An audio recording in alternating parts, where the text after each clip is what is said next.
ಪ್ರಿಯರಾದವರೇ, ಯೇಸುವಿನ ನಾಮದಲ್ಲಿ ನಾನು ನಿಮ್ಮನ್ನು ವಂದಿಸುತ್ತೇನೆ. ದೇವರಾದ ಯೇಸು ಕ್ರಿಸ್ತನು ನಿಮ್ಮ ಮೇಲೆ ಬಹಳ ಪ್ರೀತಿ ಇಟ್ಟಿದ್ದಾನೆ. ಆದ್ದರಿಂದ ಯಾವಾಗಲೂ ಸಂತೋಷವಾಗಿ ಇರಿ. ಯಾವುದೊಂದು ವಿಷಯ ನಿಮ್ಮನ್ನು ಬಾಧಿಸಿತಾ, ಹೃದಯದಲ್ಲಿ ದುಃಖದಿಂದ ಇದ್ದೀರಾ, ಏನು ಭಯಪಡಬೇಡಿ, ದೇವರು ಅದನ್ನೆಲ್ಲ ಮಾರ್ಪಡಿಸುವರು. ಲೋಕದಲ್ಲಿ ಇರುವಾಗ ನಮಗೆ ಇದೆಲ್ಲವೂ ಕೂಡ ಬರುತ್ತದೆ. ಯಾಕಂದ್ರೆ ನಮಗೊಬ್ಬ ವಿರೋಧಿ ಇದ್ದಾನೆ ನೋಡಿರಿ, ಸೈತಾನನು ಗರ್ಜಿಸುವ ಸಿಂಹದ ಹಾಗೆ ಸುತ್ತುತ್ತಾ ಇದ್ದಾನೆ. ದೇವಜನರು ಸಂತೋಷವಾಗಿದ್ದರೆ ಅವನಿಗೆ ಹಿಡಿಸುವುದಿಲ್ಲ. ನಾವು ಯಾವಾಗಲೂ ಬೇಸರವಾಗಿ ದುಃಖದಿಂದ ಇರಬೇಕೆಂಬುದೇ ಅವನ ಇಷ್ಟ. ದೇವರು ಯಾವಾಗಲೂ ನಮ್ಮನ್ನು ಸಂತೋಷವಾಗಿಡಲು ಬಯಸುತ್ತಾರೆ. ಅವನಿಗೆ ಅದು ಹಿಡಿಸುವುದೇ ಇಲ್ಲ. ಅವನು ಅದಕ್ಕೆ ವಿರೋಧವಾಗಿ ಏನಾದರೂ ಮಾಡುತ್ತಾ ಇರುವನು. ದೇವರು ನಿಮ್ಮ ಸಂಗಡ ಇದ್ದಾರಲ್ಲ, ಮತ್ತ್ಯಾಕೆ ನೀವು ಭಯಪಡಬೇಕು? ನಿಮಗೆ ದೇವರು ಏನ್ ಹೇಳುತ್ತಾರೆ ಗೊತ್ತಾ? ನಹುಮ 1ನೇ ಅಧ್ಯಾಯ 13ನೇ ವಾಕ್ಯದಲ್ಲಿ, ಅವನು ಹೇರಿದ ನೊಗವನ್ನು ಈಗ ನಿನ್ನ ಮೇಲಿನಿಂದ ಮುರಿದು ಬಿಟ್ಟು ಕಣ್ಣಿಗಳನ್ನು ಕಿತ್ತು ಹಾಕುವೆನು. ನಿಮ್ಮನ್ನು ಹಾಗೆ ಮಾಡಿ ನಿಮಗೆ ದುಃಖವನ್ನುಂಟು ಮಾಡಿ ಭಯಪಡಿಸಿ ಅಡಗಿಸಬೇಕೆಂದು ಅಂದುಕೊಳ್ಳುತ್ತಾನಲ್ಲ, ಅವನು ನಿಮ್ಮ ಮೇಲೆ ನೊಗಗಳನ್ನು ಹಾಕುವನು. ನೊಗ ಅಂದರೆ ಗೊತ್ತಲ್ವಾ? ಎತ್ತಿನ ಗಾಡಿಯನ್ನು ಓಡಿಸುವಾಗ ಎತ್ತಿಗೆ ನೊಗವನ್ನು ಹಾಕುತ್ತಾರೆ ಗೊತ್ತಾ? ಆಗ ಅದು ಎಲ್ಲಿಗೂ ಓಡುವುದಕ್ಕೆ ಆಗದು. ಸೈತಾನ ಕೆಲವೊಂದು ನೊಗಗಳನ್ನು ನಿಮ್ಮ ಮೇಲೆ ಹಾಕುವನು. ಭಯ ಎಂಬಂತ ನೊಗ, ಚಿಂತೆ ಎಂಬಂತ ನೊಗ, ನಂತರ ಕಳವಳ ಎಂಬಂತ ನೊಗ, ಡಿಪ್ರೆಷನ್ ಎಂಬಂತ ನೊಗ, ನಂತರ ಬಲಹೀನತೆ ಎಂಬಂತ ಒಂದು ನೊಗ.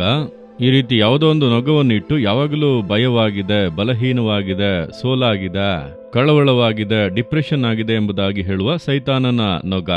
ಅದು ನಿಮ್ಮ ಮೇಲೆ ಬಿದ್ದು ಬಿದ್ದು ಒತ್ತಡವಾಗಿ ನಿಮ್ಮ ಸಂತೋಷವನ್ನು ಕೆಡಿಸುತ್ತದೆ. ದೇವರು ಹೇಳುತ್ತಾರೆ, ಆ ಸೈತಾನನ ನೊಗವನ್ನು ನಾನು ಮುರಿದು ಹಾಕುವೆನು. ಇಂದು ನಿಮಗೆ ಬಿಡುಗಡೆ, ಭಯದಿಂದ, ಕಳವಳದಿಂದ, ಬಲಹೀನತೆಯಿಂದ, ಡಿಪ್ರೆಷನ್ನಿಂದ ಬಿಡುಗಡೆ. ಅವನ ನೊಗಗಳನ್ನು ಮುರಿಯುವೆನು, ಕಣ್ಣಿಗಳನ್ನು ಕಿತ್ತು ಹಾಕುವೆನೆಂದು ಹೇಳುತ್ತಾರೆ. ಸೈತಾನ ಕೆಲವೊಮ್ಮೆ ಕಟ್ಟಿ ಹಾಕುತ್ತಾನಲ್ಲ, ಪಾಪದಿಂದ ಕಟ್ಟಿ ಹಾಕುತ್ತಾನೆ, ಶಾಪದಿಂದ ಕುಟುಂಬವನ್ನು ಕಟ್ಟಿ ಹಾಕುತ್ತಾನೆ. ಯಾವುದೋ ಒಂದು ಕಾರ್ಯವನ್ನು ತಂದು ಸೈತಾನ ಹಾಗೆ ನಮ್ಮನ್ನು ಕಟ್ಟಿದರೆ ಏನಾಗುತ್ತದೆ ಅಂದರೆ ನಮ್ಮಿಂದ ಕದಲುವುದಕ್ಕೆ ಆಗುವುದಿಲ್ಲ. ಹಾಗೆ ಕೈಕಾಲುಗಳು ಕಟ್ಟಲ್ಪಟ್ಟರೆ ಕದಲುವುದಕ್ಕೆ ಆಗುವುದಿಲ್ಲವಲ್ಲ? ಆ ರೀತಿಯಾಗಿ ನೀವು ಇದ್ದೀರಲ್ಲವ, ಭಯದಿಂದ ಕಟ್ಟಲ್ಪಟ್ಟು, ಸಾಲ ಸಮಸ್ಯೆ, ವೇದನೆ, ಆ ರೀತಿ ಕಟ್ಟಲ್ಪಟ್ಟಂತ ಒಂದು ಅವಸ್ಥೆ. ಒಂದು ಬಿಡುಗಡೆಯೇ ಇಲ್ಲ, ಸಂತೋಷವೇ ಇಲ್ಲ, ದಾಸರಾದಂತ ಒಂದು ಅವಸ್ಥೆ. ದೇವರು ಹೇಳುತ್ತಾರೆ, ಸೈತಾನನ ನೊಗಗಳನ್ನು ಮುರಿಯುವೆನು, ಅವನ ಕಣ್ಣಿಗಳನ್ನು ಕಿತ್ತು ಅವನ ಕಟ್ಟುಗಳನ್ನು ಕಡಿದು ಬಿಡುಗಡೆ ಕೊಡುವೆನೆಂದು ಹೇಳುತ್ತಾರೆ. ಇಂತಹ ಒಬ್ಬ ಅದ್ಭುತವಾದ ದೇವರಿರುವಾಗ ಯಾಕೆ ಭಯಪಡಬೇಕು? ಸೈತಾನನ ನೊಗವನ್ನು ಮುರಿದು ಅವನ ಕಣ್ಣಿಗಳನ್ನು ಕಿತ್ತು ಹಾಕಲು ದೇವರಿಂದ ಸಾಧ್ಯವಾ? ಮಾಟ ಮಂತ್ರಗಳನ್ನು ಮಾಡಿದ್ದಾರಲ್ಲ, ಅದರ ಕಟ್ಟು ನಮ್ಮ ಮನೆಯಲ್ಲಿ ಇದೆಯಲ್ಲ, ನಮ್ಮ ಬಿಸ್ನೆಸ್ನಲ್ಲಿ ಇದೆಯಲ್ಲ ಎಂದು ಹೇಳುತ್ತೀರಾ? ಆತನ ಶಿಲುಬೆಯಲ್ಲಿ ಸೈತಾನನನ್ನು ಜಯಿಸಿದವನು, ಸೈತಾನನ ಶಕ್ತಿಗಳನ್ನು ಕಾಲ ಕೆಳಗೆ ಹೊಸಕಿ ಹಾಕಿದವನು. ಸೈತಾನನ ಶಕ್ತಿಗಳೆಲ್ಲ ಆತನ ಕಾಲ ಕೆಳಗೆ. ಆದ್ದರಿಂದಲೇ ಯೇಸು ಎಂಬಂತ ಹೆಸರನ್ನು ಕೇಳಿದರೆ ಭಯಪಟ್ಟು ನಡುಗುವನು. ನೀವು ನಂಬಿಕೆಯಿಂದ ಯೇಸುವಿನ ನಾಮದಲ್ಲಿ ಈ ನೊಗಗಳು ಮುರಿದು ಹೋಗಲಿ, ಯೇಸುವಿನ ನಾಮದಲ್ಲಿ ಈ ಕಟ್ಟುಗಳು ಕಡಿಯಲ್ಪಡಲಿ, ಯೇಸುವಿನ ರಕ್ತದ ಬಲದಿಂದ ಇಂದು ನನಗೆ ಬಿಡುಗಡೆ ಎಂಬುದಾಗಿ ನಂಬಿಕೆಯಿಂದ ಹೇಳಿ ನೋಡಿರಿ. ಈ ಕ್ಷಣದಿಂದಲೇ ಬದಲಾವಣೆ ಬರುತ್ತದೆ. ಮೊದಲನೇದಾಗಿ ನಿಮ್ಮ ಹೃದಯದಲ್ಲಿ, ನಿಮ್ಮ ಮನಸ್ಸಿನಲ್ಲಿ ಒಂದು ಸಂತೋಷ ಬರುತ್ತದೆ, ಭಯ ನೀಗುತ್ತದೆ, ಕಟ್ಟುಗಳು ನೀಗುತ್ತವೆ. ನಿಮ್ಮ ಮನೆಯಲ್ಲಿ ಬದಲಾವಣೆ ಬರುತ್ತದೆ, ಕೆಲಸದಲ್ಲಿ ಬದಲಾವಣೆ ಬರುತ್ತದೆ, ಬಿಸ್ನೆಸ್ನಲ್ಲಿ ಬದಲಾವಣೆ ಬರುತ್ತದೆ, ಸೇವೆಯಲ್ಲಿ ಬದಲಾವಣೆ ಬರುತ್ತದೆ. ನೀವದನ್ನು ಕಾಣುವಿರಿ. ನೀವು ನಂಬುತ್ತೀರಾ? ಹಾಗಾದ್ರೆ ಇಂದು ನಂಬಿಕೆಯಿಂದ ಈ ವಾಗ್ದಾನ ನನಗಾಗಿಯೇ. ಸೈತಾನನ ನೊಗಗಳನ್ನು ಮುರಿದು ಅವನ ಕಣ್ಣಿಗಳನ್ನು ಕಿತ್ತು ಹಾಕುತ್ತೇನೆಂದು ದೇವರು ಮಾತು ಕೊಟ್ಟಿದ್ದಾರೆ. ಯೇಸುವಿನ ನಾಮದಲ್ಲಿ ಅದ್ಭುತ ನಾನು ಹೊಂದಿಕೊಳ್ಳುತ್ತೇನೆಂಬುದಾಗಿ ಹೇಳಿ ನೋಡಿರಿ. ಈ ಕ್ಷಣದಿಂದಲೇ ನಿಮಗೆ ಬಿಡುಗಡೆ. ಈ ರೀತಿಯಾದ ಸಾವಿರಾರು ಜನರು ಬಿಡುಗಡೆ ಹೊಂದಿರುವುದನ್ನು ನಾನು ನೋಡಿದ್ದೇನೆ. ಪ್ರಾರ್ಥಿಸಿದ ಕೂಡಲೇ ಒಂದು ಬದಲಾವಣೆ ಬರುತ್ತದೆ.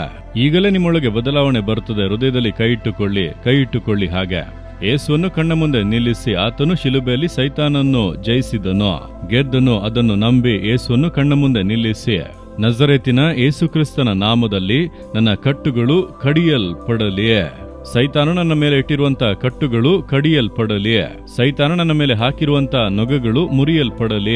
ಯೇಸುವೆ ನೊಗಗಳನ್ನು ಮುರಿದು ಕಣ್ಣಿಗಳನ್ನು ಕಿತ್ತು ಹಾಕುವೆನೆಂದು ಮಾತು ಕೊಟ್ಟಿರಲ್ಲ, ನಾನದನ್ನು ನಂಬುತ್ತೇನೆ. ನಜರೇತಿನ ಯೇಸುವಿನ ನಾಮದಲ್ಲಿ ಸೈತಾನನ ನೊಗಗಳು ಮುರಿಯಲ್ಪಡಲಿ, ಕಣ್ಣಿಗಳು ಕಿತ್ತು ಹಾಕಲ್ಪಡಲಿ, ಭಯಗಳು, ಕಳವಳಗಳು, ಸೋಲುಗಳು, ಬಲಹೀನತೆಗಳು, ವ್ಯಾಧಿಗಳು, ನಷ್ಟಗಳು ಎಲ್ಲವೂ ನೀಗಲಿ ಯೇಸುವಿನ ನಾಮದಲ್ಲಿ. ಬಿಡುಗಡೆ ಯೇಸುವಿನ ನಾಮದಲ್ಲಿ. ಆಮೇನ್, ಆಮೇನ್.